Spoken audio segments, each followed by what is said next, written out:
मालेगाव शहरातील माजी महापौर यांच्यावरील हल्ला प्रकरणातील मुख्य आरोपींना पोलिसांनी केली अटक। 27 मे रोजी रात्री 1:15 सुमारास मालेगाव शहर पोलीस ठाणे हद्दीतील सुप्रीम बिल्डिंग मटेरियल दुकानासमोर शेख रिहान शेख सलीम हे त्याचे मित्र अब्दुल मलिक युनुस ईसा शेख इतर सहकारी यांच्यासोबत बसलेले असताना मोटारसायकलवरून आलेल्या दोन अनोळखी इसमांनी त्यांच्याजवळ असलेल्या बंदुकीने गोळ्या झाडल्याने त्यात अब्दुल मलिक युनुस ईसा शेख हे गंभीर जखमी झाले होते। त्यांना जीवे ठार मारण्याचा प्रयत्न करण्यात आला होता। या संदर्भात मालेगाव येथे गुन्हा दाखल करण्यात आला होता। सदर घटनेचे गांभीर्य लक्षात घेऊन नाशिक ग्रामीण जिल्हा पोलीस अधीक्षक श्री विक्रम देशमाने, अपर पोलीस अधीक्षक मालेगाव श्री अनिकेत भारती, सहायक पोलीस अधीक्षक मालेगाव शहर उपविभाग श्री तेगबीर सिंग संधू यांनी घटना ठिकाणी भेट देऊन यातील आरोपितांना तातडीने अटक करण्यासाठी मालेगाव शहर पोलीस ठाणे व स्थानिक गुन्हे शाखेचे पथकास आदेशित केले होते। त्यानुसार स्थानिक गुन्हे शाखेच्या पथकाने गुन्ह्याचे समांतर तपासात गुप्त बातमीदारामार्फत माहिती घेतली असता सदर गुन्ह्यात दोन आरोपींबाबत खात्रीशीररित्या समजले। त्यावरून पोलिसांनी मालेगाव शहरातून सदर गुन्ह्यातील दोन्ही आरोपितांना ताब्यात घेतले असून त्यांना विश्वासात घेऊन विचारपूस केली असता त्यांनी सदरचा गुन्हा हा म्हाळदे शिवारातील जमिनीच्या व्यवहारावरून केला असल्याची कबुली दिली आहे। सदर आरोपितांकडून त्यांनी गुन्ह्यात वापरलेले पिस्तूल व दोन जिवंत कारतूस तसेच एक होंडा कंपनीची मोटारसायकल हस्तगत करण्यात आलेली आहे।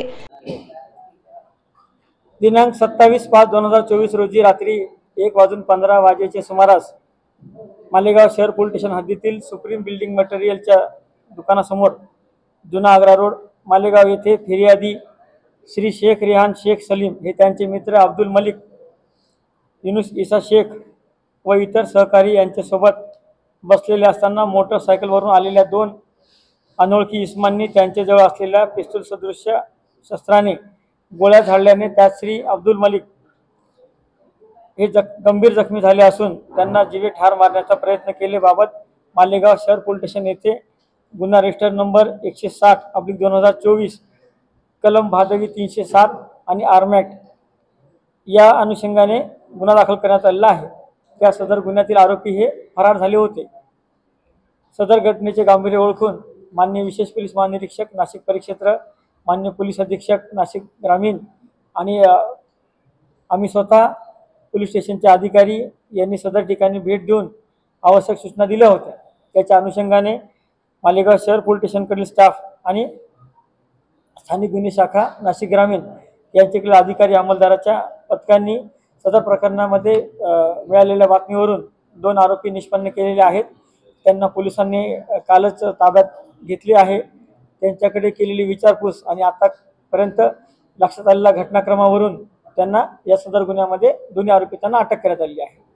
अटक आरोपितांकडे केलेल्या विचारपूसमध्ये त्यांनी असं सांगितलं आहे की सदर गुन्हा हा मालेगाव शहरातील म्हाळदे शिवारातील जमिनीचे व्यवहारावरून वाद असल्याने पूर्वी देखील याच्यामध्ये पवारवाडी पोलीस स्टेशनला गुन्हे दाखल असलेले आहेत। या सगळ्या बॅकग्राऊंडमध्ये हा गुन्हा घडलेला आहे।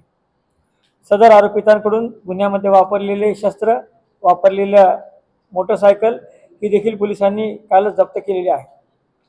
वरील नमूद गुन्ह्याच्या तपासामध्ये सदर गुन्ह्याचा तपास करणारे प्रभारी अधिकारी मालेगाव शहर यांच्या असे लक्षात आले की CCTV फुटेजमध्ये जखमींच्या सोबत जे लोक होते त्याच्यामधील दोन लोकांनी पिस्तलचा वापर करून फायरिंग केलेली आहे। त्यावरून एक स्वतंत्र गुन्हा दोन आरोपितांविरुद्ध दाखल केलेला आहे। त्यामध्ये एक आरोपीचं नाव निष्पन्न आहे आणि एक अद्याप फरार आहे।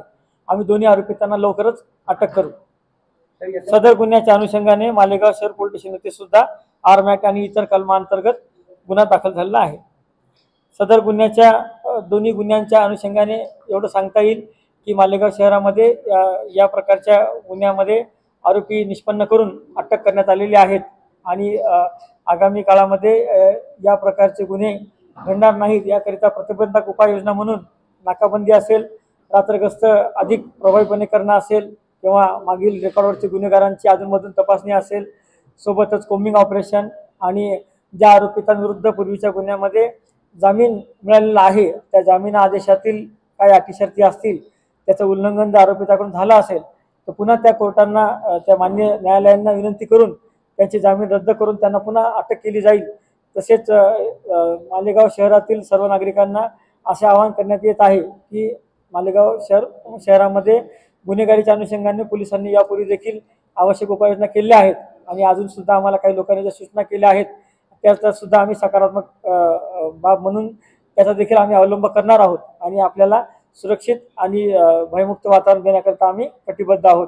आमची एवढीच विनंती आहे की कोणत्याही प्रकारच्या अफवा, कोणत्याही प्रकारचे चुकीच्या बातम्या व्हेरिफिकेशन न करता सोशल मीडियावर आपण टाकू नये, अफवांवर विश्वास ठेवू नये. आपल्या कोणत्याही अडचणी निराकरण करण्याकरिता मालेगाव मध्ये आपल्याला पोलिसांकडून आवश्यक सहकार्य नेहमी केले जाईल. धन्यवाद. तपास सुरू होऊन साधारण 24 तास होऊन गेलेले आहेत. आरोपींना आपण अटक केलेली आहे. मी आता यावेळेला एवढं सांगेल की सदर गुन्ह्याच्या आता पण लक्षात आलेल्या तपासाचा जो हेतू आहे त्या हेतूमध्ये अजून काही दुसरा हेतू आहे का आणि या गुन्ह्यांच्या मधील आरोपितांच्या मागे कोणी मास्टर माइंड आहे का, या सगळ्यांचा आवश्यक शोध नक्की घेण्यात येईल. कोणाला सुद्धा स्पेअर करण्यात येणार नाही आणि या गुन्ह्याच्या अनुषंगाने गुन्हा घडल्यानंतर पोलिसांकडून आवश्यक उपाययोजना म्हणून गावामध्ये वेगवेगळ्या ठिकाणी बंदोबस्त लावण्यात आला होता. बाकी त्याच्यामध्ये सुरक्षितता टिकून राहावी, एका घटनेनंतर दुसरी घटना पुन्हा घडू नये याकरिता ती उपाययोजना म्हणून आपण केली होती. याच्यामध्ये काही राजकीय हेतू सध्या तरी आतापर्यंत 24 तासाच्या तपासामध्ये कुठलाही हेतू राजकीय असल्याचं लक्षात आलेलं नाहीये, पण तसं जर लक्षात आलं तर कोणालाही त्याच्यामध्ये आम्ही स्पेअर करणार नाही. राजकीय कुटुंबाशी संबंधित आरोपी आहेत. पहिल्या गुन्ह्यामध्ये सुद्धा आरोपी हे राजकीय कुटुंबाशी निगडीत आहेत, हे खरं आहे. दुसऱ्या गुन्ह्यामध्ये सुद्धा जे आरोपी आहेत ते सुद्धा दुसऱ्या राजकीय कुटुंबाशी संबंधित आहेत. गेल्या 2 महिन्यापासून साधारण 5 ते 7 वेळेस गोळीबाराच्या घटना झाल्या, वारंवार या घटना होतात. काही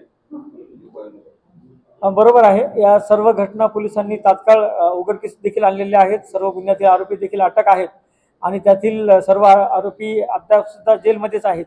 एकंदरीत पाहता तात्कालिक कारणावरून संबंधित आरोपितांकडून हे प्रकार झालेले आहेत, परंतु याच्यामध्ये असे गुन्हे वारंवार घडणार नाहीत आणि अशा गुन्हेगारांच्या मध्ये अजून सखोल तपास करून काही नवीन आरोपी निष्पन्न होतील का याकडे देखील आमचं लक्ष देणं चालू आहे.